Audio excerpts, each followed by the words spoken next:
Canterbury Primary School today, we're hosting Young Minds of the Future Expo, where 3 schools have come together, Chatham Primary, Ringwood North Primary and Canterbury, to do a project all about the future.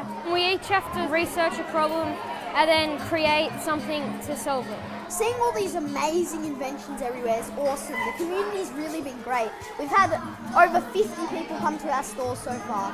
I've seen so many cool things, from little juice cups to feeding the homeless to transportation, things like our idea. We've even seen around the world subways. So this is the automatic dog feeder. You'd set the timer as for 3 o'clock, as you can see with the wires in there. And then as the day would go past, it'd hit that, which would send the current through, and then the dog food will fall down. I thought of it because both my parents go to work and we go to school, and my dog's always left outside at home and she usually just sleeps, so at night she's up. I think it'd be really great for the owners and also their pets' lives and their relationships between each other. Our idea is a sober sensor, which basically is a steering wheel that will scan for drugs and alcohol through the sweat. As to why we want this is to contribute to the Towards Zero Fund, which is an initiative that will hopefully stop drink driving on the roads and make sure that less people die on our roads. I decided to make the light pots because I love plants and water and all the beautiful things in nature, and I don't want it to disappear. This will help people look after their plants better and also save water.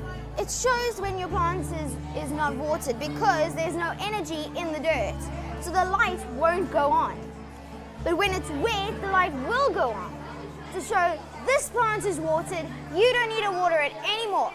We decided to make cricket flour cookies because the population growth on Earth is really fast. Livestock's just not that sustainable. Cows are one of the largest producers of methane on Earth, and methane can contribute to greenhouse gases. However, insects don't let out any methane, so they can reduce greenhouse gases.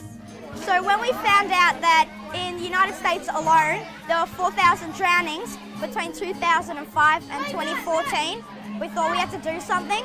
So we invented a drone that flies over your head and drops a lifebuoy to save you. So while the lifeguards come and swim out to you, you're floating there ready for them. Just walking through this small exhibition, looking at all the new inventions, it really just makes you think, oh, that's a good idea and that could help me every day. And like some of them are really cool and I could get and find them really helpful.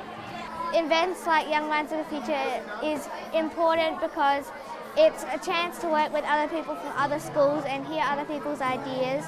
We believe that most of these ideas will make it into the real world.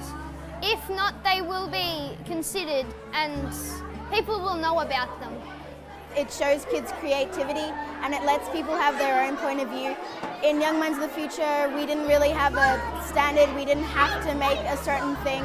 We got to do basically anything that we thought would change the world, and I find that really interesting.